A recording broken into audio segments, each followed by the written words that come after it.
We now move on to speaking part 2, and your topic is describe someone older than you whom you admire. Now this is present. Describe someone who is older than you means elder person. Whom you admire means whom you love.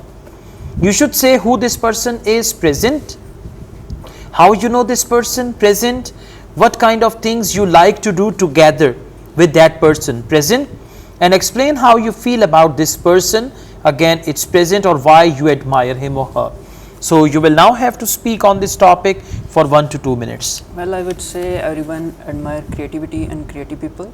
I know many people who are very creative, but personally I would love to talk about my elder brother Ali, who is 3 years senior to me, and I would say I admire him from the bottom of my heart, and from the bottom of my heart. And I would say Ali has been working in a architectural company from the last 3 years, and me and my parents and his teachers are very optimistic about his future, and he is very good in his academic career. That's why he is planning to move to Canada for higher education.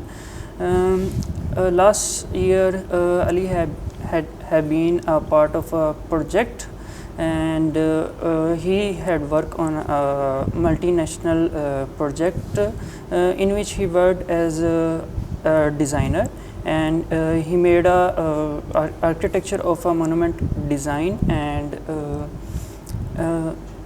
design. In the news article I saw his picture, and I was very happy to see his hardworking achievements. I am very happy that I am his little brother. When we are free, we love to play cricket, and he always teach me in my education, and he always helps me to play the cricket. And personally I would say in the last I admire him because of his well-mannered behavior and his respectful attitude, and he's very talented. Okay, thank you very much. Now overall it's good, but the important thing is you did not maintain any eye contact with me. Yes. So try to maintain eye contact with the examiner. That is point number 1. Point number 2, you should focus your fluency. Okay. At certain times you are taking pauses, and you use the word and several times.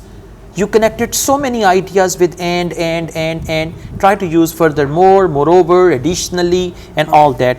Don't use and after every sentence. You can use and when you join 2 sentences, then use another conjunction. Okay. That will be better.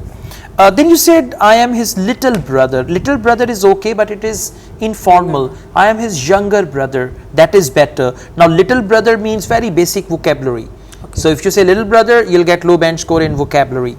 Then you said repeatedly, he always teach me, he always help me. It should have been he always teaches me, he always helps me. And try not to repeat anything like he always teaches me, he always helps me, he is always there whenever I need him, he's always there. I mean, if you repeat this, it means repetition of structure. You should avoid that as well, right? Apart from all these things, it was good, you spoke for 2 minutes, but just you need to focus these things, right?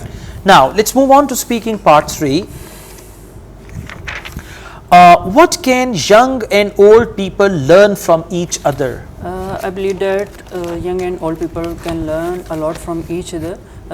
Old people can teach their young ones about the morals and the values of their society, while on the other hand young people can teach older ones about the new technologies like how to use PC, personal computer and mobile phones.